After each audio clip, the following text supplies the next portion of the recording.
The events begin in Manchester, England. While special forces were trying to prevent a catastrophe and were closing in on the building, members of an extremist group blew up the building from the inside. Meanwhile, in Iraq, Roger Ferris, a CIA field agent, saw the news report. He is stationed in the Middle East. His boss, Ed Hoffman, directs operations remotely from Washington, issuing orders over the phone. Roger met with his trusted partner and informant, Bassam. He obtained the contact information for the man Roger was looking for, a man named Nizar. Together, they drove to the location to meet Nizar. The CIA had been closely monitoring the situation the entire time. Nizar is an Iraqi militant and linguist who decided to betray his organization after being chosen as a suicide bomber for an upcoming attack. He offered Ferris information about a secret safe house used by terrorists in Jordan in exchange for political asylum in the U.S. He provided Ferris with a video recording, and the agent called Hoffman to discuss it. As it turned out, the video showed Salem, the ruthless leader of a terrorist network responsible for bombings in Europe. Ferris values his informants. He wanted to honor the terms of the deal and save Nizar. However, his handler, Ed Hoffman,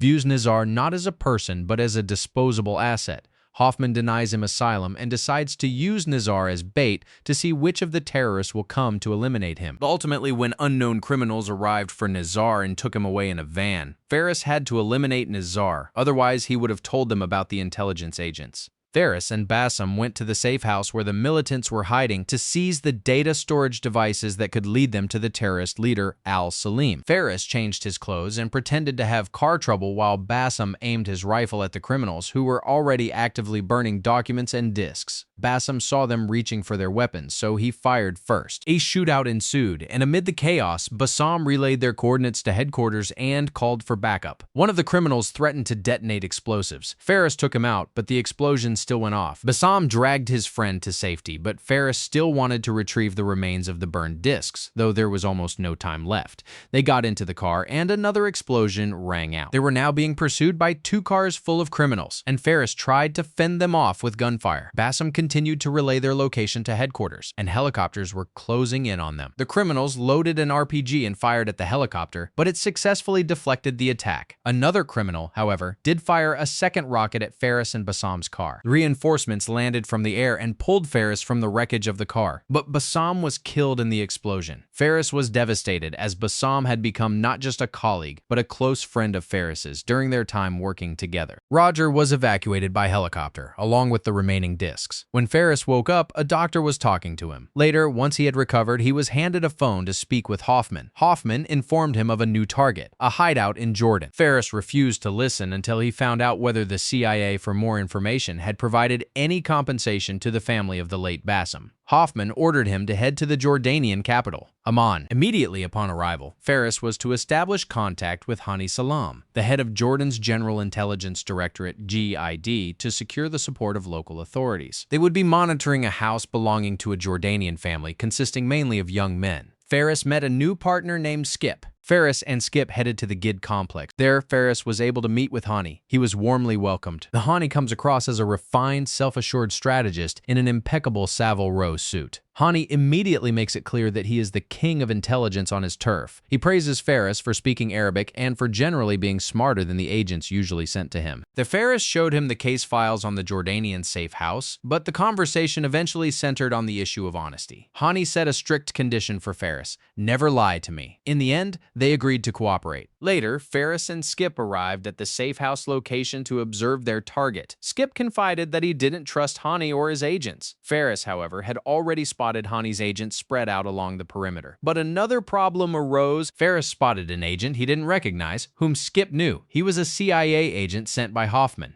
Ferris was outraged that no one had told him about this. Suddenly, everything fell apart. The criminals became suspicious of that agent and fled. The Hoffman continued to monitor the situation from the air at headquarters. Ferris gave chase, but after climbing over the fence to follow him, he was attacked by rabid dogs. Nevertheless, the agent managed to take the man out. Since he knew too much, Ferris needed medical attention for the bites from the rabid dogs, so they drove to a doctor Skip knew. Ferris meets a nurse named Aisha. He tries to pretend that his wounds were caused by glass or a snowboard, not by the dogs. Immediately noticed the woman's accent. It turned out her father was Iranian. She gave him an injection and told him to get 5 more of them at any clinic. After that, Ferris contacted Hoffman. Ferris was furious over the interference of Hoffman's people, which had nearly cost him his life and caused the mission to fail. Ferris believes that Hani must be respected and that they should work by his rules, but Hoffman couldn't care less. Meanwhile, he was driving the children around on errands. Although Hani feels a certain sympathy for Ferris, he has been skeptical of American intelligence methods from the very beginning. Hani arrived to cover for Ferris and save the operation. He used his authority and the resources of Jordanian intelligence to stage the terrorist murder as a routine robbery. This allowed the CIA and the GID to continue monitoring the apartment as the terrorists did not realize they had been exposed by the intelligence services. The Hani showed Ferris what he had done to that CIA agent Hoffman sent, calling it a just punishment.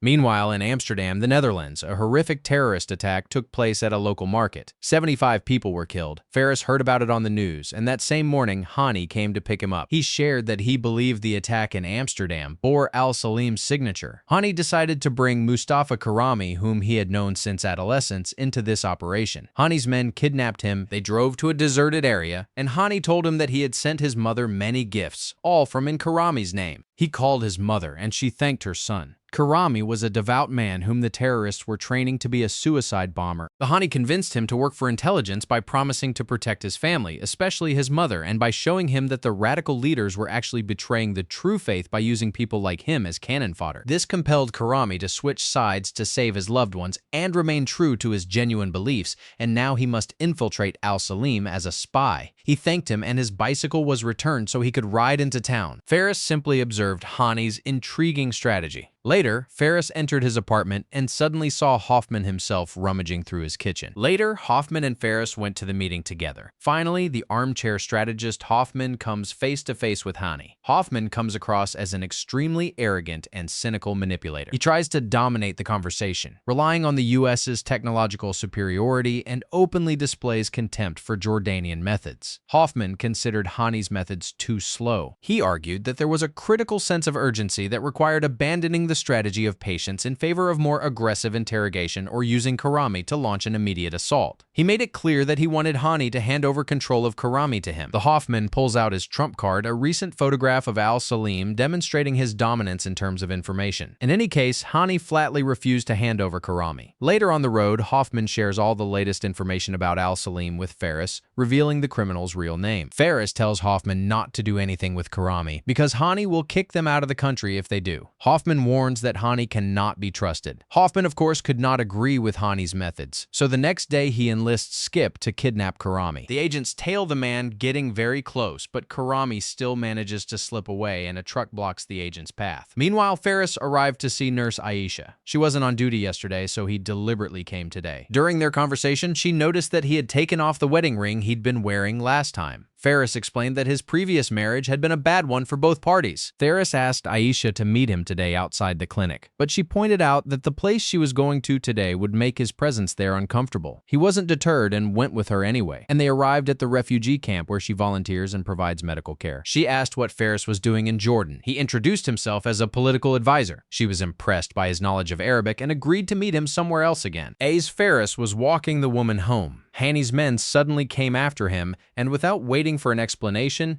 dragged the agent into their car. They arrived at the safe house they had been monitoring the entire time. Since Hoffman had sent agents to kidnap Karami, the operation was carried out roughly. The criminals noticed they were being followed, and to destroy all evidence, they blew up their safe house, which caused the fire. It was all due to Hoffman's double cross. Hani kidnapped Agent Skip. The Hani did not believe that Ferris was unaware of Hoffman's plans. Since honesty was the primary condition of their cooperation, Hani regarded this as a betrayal and gave Ferris 12 hours to leave Jordan, stating that he was no longer responsible for his safety. In the end, he released Skip and walked away. After that, Ferris flew to Washington. He confronted Hoffman fiercely. He accused his boss of letting his greed for power and inability to exercise operational patience ruin months of work. The Hoffman remarked that he knew about Ferris's new girlfriend, Aisha, and Ferris didn't mince words. He told Hoffman exactly what he thought of him. During the confrontation, Ferris had a brilliant idea. He proposed a plan to Hoffman to create a fictitious terrorist organization in order to get back in the game. If Salem sees that new allies he doesn't know about have appeared on his turf, he'll try to make contact and reach out himself. Ferris went to see Garland, a CIA technical specialist and strategist who handles the digital side of espionage. Garland confides in Ferris that he doesn't trust Hoffman because of his tendency to conduct operations behind his back. Ferris expected to see a team of people frantically clicking away at their computers, but Garland noted that all his work is concentrated in his own head and on his laptops. They began searching for the ideal candidate to play the role of a fake terrorist leader. Ultimately, they chose Omar Siddiqui, a devout and innocent architect living in Dubai. Ferris traveled to Dubai and arranged a meeting with Omar Siddiqui. To make contact with Siddiqui without arousing suspicion, Ferris pretended to be interested in the architect's professional services. Agents took photos of him shaking hands with a frontman for the criminals. Later, Ferris followed Omar Siddiqui, who had checked into a hotel, while Siddiqui went for a walk with a Russian woman. Through the balcony of another room, Ferris managed to gain access to the architect's room and take control of his laptop. Garland hacked into Siddiqui's bank accounts and social media, creating a false trail of evidence, linking the architect to terrorist activities. Suddenly, right in the middle of the operation, Siddiqui returned to his room. Ferris quickly ran to the window and Siddiqui didn't notice him. While Hoffman was at his children's soccer game, he called Ferris. He convinced the agent that Hani liked Ferris and that the intelligence chief wanted to see him again. An invitation had arrived at headquarters. Ferris booked a flight to Amman where Hani's team met him. The Hani himself, surprisingly, expressed a desire to resolve the conflict, and Ferris apologized for the past. Hani warned that there could be no more mistakes and revealed what they knew about Aisha. Ferris met with Skip, and they decided to start over. From now on, Skip would take orders only from Ferris. Later, Aisha changed Ferris's bandage again and expressed a desire to introduce him to her sister so she could, so to speak, approve of him. He agreed and later stopped by to buy some pastries before going to visit Aisha. Ferris met Aisha's sister Kala and her 2 sons. Ferris chatted with the children and they said they didn't like some of their mother's dishes. The table, Aisha's sister asked what Ferris did for a living. The woman reacted sharply when he said he was supposedly a political advisor, and she displayed open hostility toward the U.S. Her attitude served as a reminder of the general negative sentiment toward the American presence in the region. Aisha diffused the situation. After dinner, the young woman apologized to Ferris for her sister's behavior and walked him out. As they parted, Ferris tried to take her hand, but Aisha, seeing that not only her sister but also half the neighbors were watching from the balcony, did not take his hand. After that, Ferris went to meet with Hani. Ferris's double game began as Hani showed him photographs of Ferris's frontman, Omar Siddiqui, at meetings with shady characters. Photographs that Ferris had deliberately staged. Ferris listened silently to Hani's musings about Siddiqui when suddenly Hani insisted that Ferris keep the photos. Ferris planned to launch the final phase of the operation with the architect. He called Garland and asked him to send a message from Siddiqui's fake email address, which sounded like a poetic confession of his crimes. After that, the CIA staged a fake explosion at a U.S. military base in Turkey. This was part of Ferris's elaborate plan, the goal of which was to lure the elusive terrorist leader Salem out of hiding. Ferris had it all figured out and arranged a meeting with Siddiqui in Turkey to take a photo proving that the architect had been there recently. Ferris arranged for unclaimed bodies from the city morgue to serve as alleged victims of the incident. Salem heard about the explosion in Turkey on the news. He was genuinely surprised, as the journalist had described these criminals as more powerful than the previous ones in Europe. Hani also froze while watching the latest news. Garland sent emails to various criminals on Siddiqui's behalf, in which he confessed to the crime, and greetings from them began arriving on the architect's computer.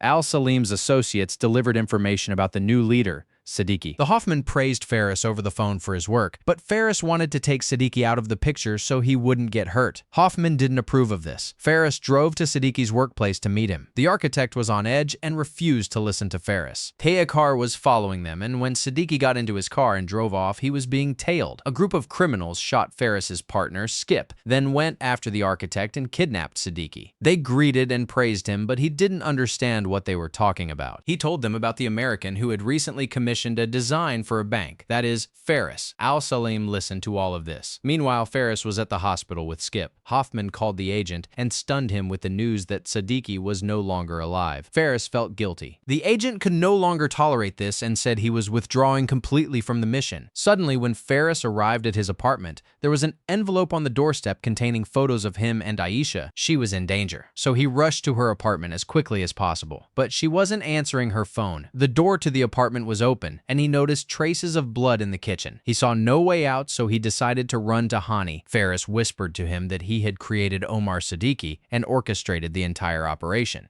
Hani didn't want to believe it, because it meant only one thing: Ferris had been lying to his face the whole time. Ferris begged for help to save Aisha since she had been kidnapped, but Hani refused because of all the previous lies. Because of all this, Hoffman flew to Jordan. He criticized Ferris for telling Hani everything. Suddenly, Aisha's phone received a message asking Ferris to call back. Headquarters, Hoffman and Ferris called the number. The criminals demanded that Ferris go to a spot on Highway 15 near the border to exchange himself for Aisha and save her. Ferris went there willingly and got into the trunk with the criminal. They drove toward the border and were now in Syria. The driver dropped him off right in the middle of the desert and told him to stay put. Ferris sat under the scorching sun while his CIA colleagues watched him from the sky. Suddenly, 4 cars pulled up and circled around the agent to kick up a dust cloud and block the CIA's view. They took Ferris's phone and put him in a car. All the cars drove off in different directions, which created a problem for headquarters. They were unable to track their agent. Ferris was taken to a dark basement, and when the bag was removed from his head, the agent saw Salem in person. Salem was proud that he had managed to capture the CIA agent. During their conversation, he remarked that there would never be a shortage of martyrs in this world due to poverty, disillusionment, and anger. In response, Ferris called Salem and his men slaves to the Saudi oil sheikhs and petrodollars, declaring that they would vanish into the ashes of history as soon as that money ran out. Standing among